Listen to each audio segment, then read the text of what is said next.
what a game. A game many of us have played, enjoyed and loved over the years, and it's very atypical for what Naughty Dog have delivered over their pretty much existence. This is nothing like the Uncharted series, even if it shares the same engine, in quotes, giving you an idea of just how much that word doesn't mean that much when it comes down to all the elements that make up a game. Now, Uncharted, Last of Us, the two biggest titles from Naughty Dog, and possibly the two biggest titles from Sony overall. Okay, we'll ignore Spider-Man for now, but I'm not going to lose any sleep over that. No, Naughty Dog are certainly top tier when it comes to worldwide studios for Sony, and arguably they're one of the best studios overall, no matter what the platform may be. But on the Sony PlayStation, they certainly push things forward, and let's recall this is a game designed first and foremost for the PlayStation 4. Yes, it will be improved on the PS4 Pro, and here on this early demo analysis, it's clear to see that the title still is targeting 2560 by 1440 as a base resolution. Now, must be stressed, this is 5 months out from release. This is early game footage. That could change. They could push this towards a checkerboard solution, all those kind of things, but they didn't do it on Uncharted 4. So in all likelihood, they're not going to push resolution for the sake of resolution's sake. And I think the quality on offer here speaks for itself in saying that we don't need more pixels just to push the quality overall. No, Uncharted and certainly The Last of Us 2 here is really pushing the PS4 hard and the Pro even harder. It would likely be 1080p, maybe even dynamic on the base PS4, but we'll have to wait and see. But it's certainly targeting 30 FPS on both versions. Don't expect the remastered treatment of 60 FPS. You can expect that on the inevitable PS5 release. What about those graphics? What about that gameplay? Well, let's get started. There's quite a lot to cover here. I have to finish it. First things first then, what about those cutscenes? Well, we saw some beautiful ones from the original reveal, and even though we haven't seen those identical levels of cutscenes, we can compare them to what we saw already from the later reveals and gameplay demonstrations, which still raised very high levels, and I've covered already on the previous Paris Game Show versions, which you can check them out on my channel and below. Now, the previous game cutscenes, you can see the comparison between the visual quality of the character models, the detail, the eyes, the animation. They're all pretty much on par, and when it comes to cutscenes, I think everyone can agree that Naughty Dog rarely lets anyone down. All aspects of the topology, the geometric makeup of the actual characters themselves, the eyes, the corneas, the depth, the parallax depth and water speckle on both the eyes, the skin, the subsurface scattering, the material quality, and of course the animation mesh quality are all at equally high level that we've seen throughout the reveals of The Last of Us. And if you are unsure, you can remind yourself just how good those intimate and more grandeur moments were in Uncharted 4's cutscenes, again, all running here on the base PS4. Give me a goddamn heart attack. Oh, let me listen. Sounds good to me. You realize we're now even for everything I've ever pulled, right? Yeah, like ever. No, not by a long shot. So with cutscenes ticked off, let's move into the far more important gameplay elements, and here is where things really ramp up and where we should all be concentrating our time. I think cutscenes are only part of the game's elements. We can see huge improvements from the original Last of Us and also from the Uncharted 4 titles on the same hardware. One of those instant improvements is the tessellated snow deformation system, which is kind of this generation's Bloom as it's now turned out, with it really coming into effect and probably first pioneered in Rise of the Tomb Raider, and then since been used in many other titles such as God of War, recently in Gears 5, and also probably in my opinion the most successful of all of them, Red Dead Redemption, which you can see here running on the Xbox One S, the lowest version of consoles in this generation's market. Everyone jumps up and says the Switch, that's a handheld that you can also plug in. I've always said that's true, and it's not really in the same level. And here, what's been delivered looks impressive enough. Red Dead Redemption 2 is the better of the two, in my opinion. I think objectively, what we've seen so far, it certainly is the better of the two. But we'll have to wait what the final version actually delivers and whether they ramped up some of those effects with storms kicking in, which is hinted at in the trailer. So I'm sure there's more to come. It uses a similar method of tessellating that terrain with the snow being split and then the tessellated geometries then cut back, and then they probably use a combination of their normal map system which they used way back in Uncharted 3 for the sand footprints And again, you can see this across the edge. In addition to this, you've got some lovely deformation and interaction of the object. So just like Red Dead, when you touch trees, the snow falls off and then the bristles and the tree branches are actually exposed fully. And also you can see that the destruction in the game is quite high, and ice is broken by the hooves of the horse as they run through, and then it drifts onto the water. So it would be nice to see those kind of nature elements that are in the title, because I do suspect this game is huge and it's going to span many years. That's right, you heard it from me first, people. I think this game's going to be set at the early part here, and then the whole game will transcend many, many years later when many things have changed and everyone's grown up. I could be wrong, but we'll wait and see with the final release whether I am wrong or whether I'm right. The interaction and the tessellation of the snow continues with areas such as here where Ellie's jumping, she touches the ground, it tessellates, and again when she contacts areas it can actually judder out with that mixture of tessellation and what looks like normal maps on there to try and hide the quality and minimise the amount of impact on the system, which is always a good thing. You can see that kind of delay when a foot touches the snow and then it kind of flicks into the tessellation and the normal map to give that level of depth, which is quite a common technique and it's nothing to be worried about or think it's actually something strange. Again, like I've always said, Naughty Dog always do this. They minimise the amount of impact on the system but maximise the amount of presentation to your enjoyment of the game and the visual impact it delivers. And in the real-time cutscenes and probably some gameplay here from this story trailer, you can see that characters also deform and move the snow around and create little alpha effects and all that disturbance, which is also very good that you, not only yourself but NPCs in the title affect it. There are parts where you can see little boys running across the snow in the cutscene here where they don't actually impact with the snow, but you can't have every single NPC deforming and causing collision detection across the entire scene because it would just bog the entire game down. It's all about balance. Mark your logbooks. You run into anything you can't handle. Ellie!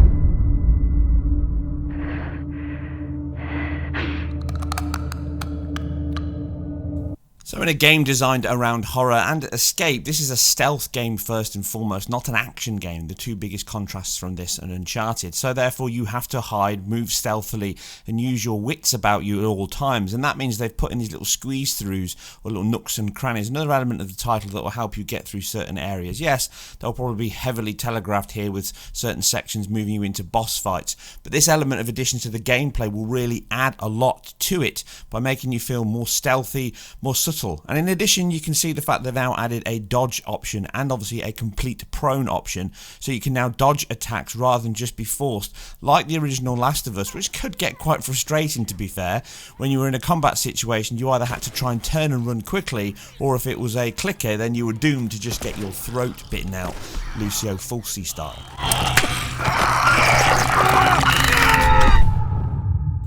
So this new combat mechanic will add a lot for things like the shamblers here, which is a kind of combination of clickers and bloaters, and they come at you. You can actually dodge, move, attack them, and you can see that Ellie moves much faster and more fluid than what Joel does. She's a lot lighter, and therefore the combat situations will be very different. Joel is in the game, and I'll be amazed if they don't let you play as Joel at certain points. But I will stress, whether you play as Joel throughout the entire game and whether he sees the end is up for debate. You think I'd let you do this on your own? Now this is a good point to touch on the animation of the game, and you just saw a good example of it there. You can see that physics interaction and that realistic implementation of objects in the world has, as I've carried over from my previous analysis, been carried over to the entire game. Look at the bag on Ellie's back. It moves and wobbles with the physics system that's related to her movement. When she stands up there and aims the gun, you'll see the bag wobble.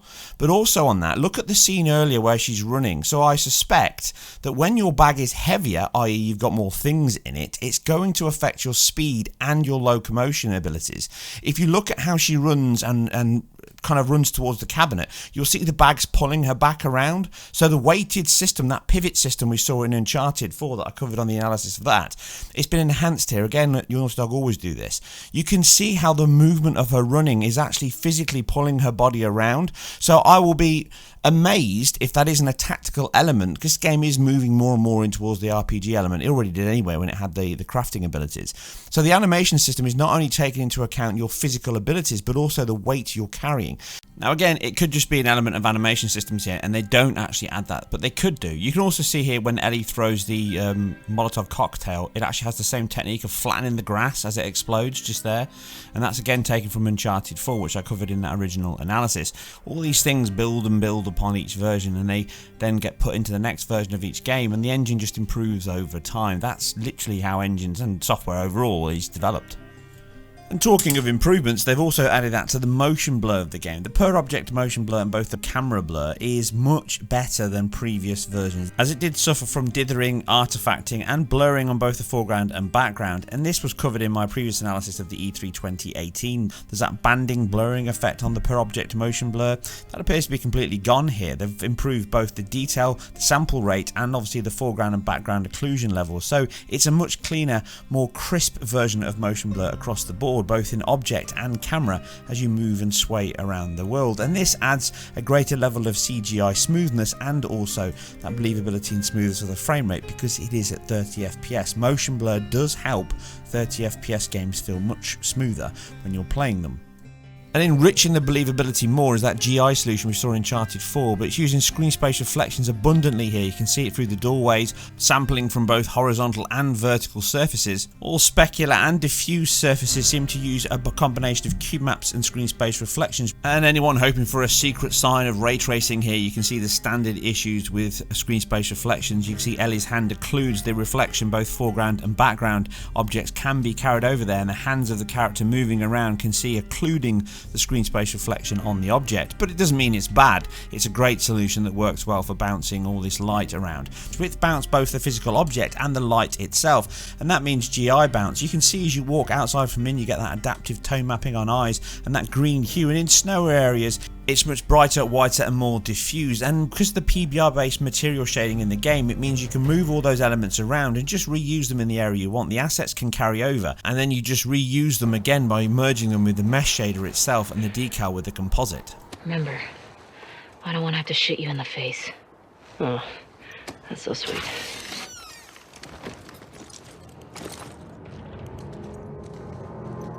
All these spores mean they've been here for a while. Now that directional light source torch that's used also casts shadows, and this looks like a complete continuation of the original Last of Us, Uncharted and all the other games that have used it. It doesn't look significantly enhanced from what I've seen so far, and that included GI bounce itself. It regularly bounced at other areas in the title by bouncing the colour off and then casting it back on the objects on the wall. So we've seen elements again here in the early demo. We'll have to dive into that in much more detail though once the game comes out. The shadow depth and the shadow casting light sources in the title do look very similar, and that includes the depth and the frustum, so maybe they've cast for more shadows here and of a better quality, but they're still keeping it quite close to that camera frustum, but it doesn't really get in the way of actual gameplay itself from what I've seen thus far.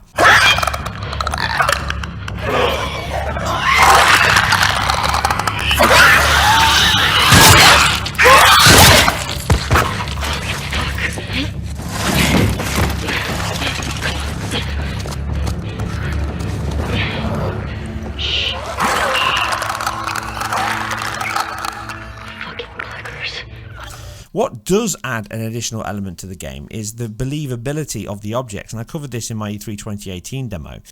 As the crazed lunatic from the cult is coming at her with the huge hammer, she's firing these arrows repetitively by pulling them out of the bag, boom, boom, one, and they disappear till she runs out of arrows past the last one that she's got.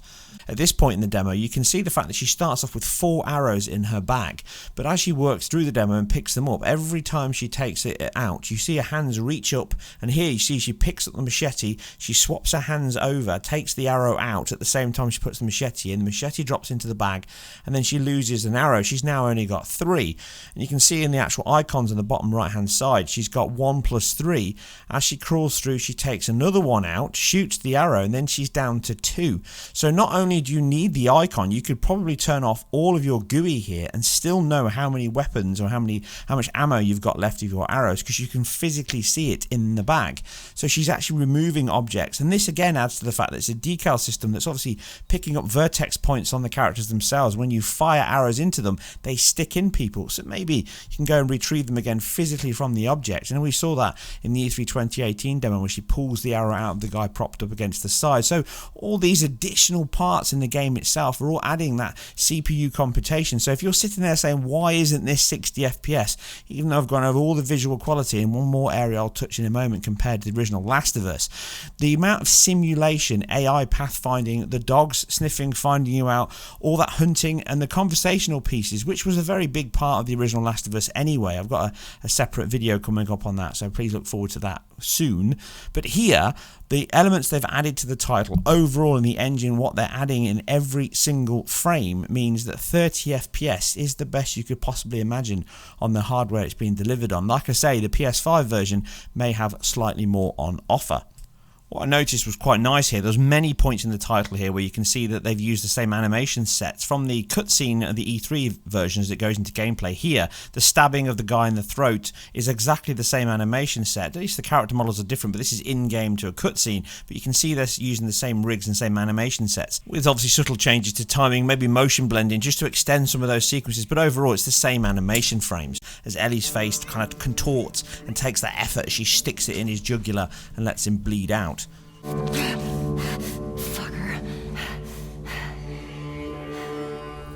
And the final section, because I'm sure you're pretty bored of me talking and going through these now, is the foliage system in the game. You can see the cutbacks and sacrifices they have to make to take a PS3 game and push it onto the PS4 at 60 FPS, which is the version you're seeing here. And it's largely constructed of flat sprites or billboards that just pan with the camera, and they're just laid off in a crisscross section, and then therefore they move around with the camera, giving you that idea of depth and foliage off into the distance.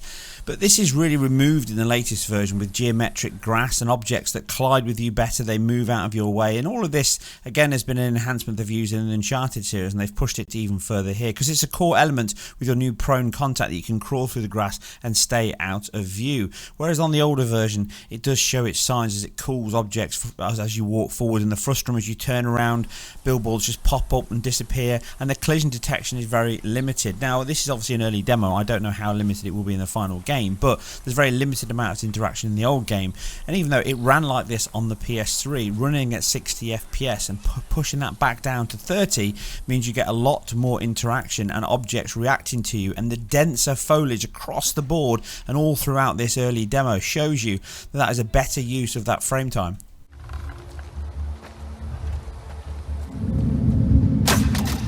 Okay. Anyone got a visual? You might have some. Smell something, boy? We lost another soldier! And I think that's quite enough of me rambling on about The Last of Us for now. It's an impressive looking title. Far more than just the visual quality. All of the elements that are coming together in the game, the physics, the action, the animation, all the interaction and all the scope of that AI processing that will add to the gameplay, which I've got something much more detailed coming up very soon on that. I can't wait to dive in, but for now I'm out. I hope you enjoyed this. If you like this or anything else that I do, please like, subscribe and all those good things. But I'll see you on the next one.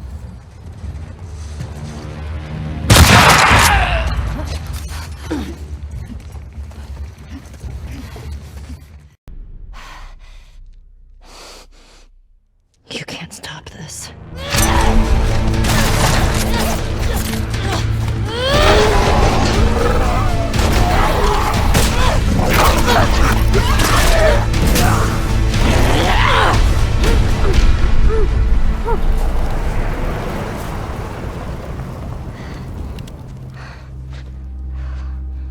What the hell are you doing here? You think I'd let you do this on your own?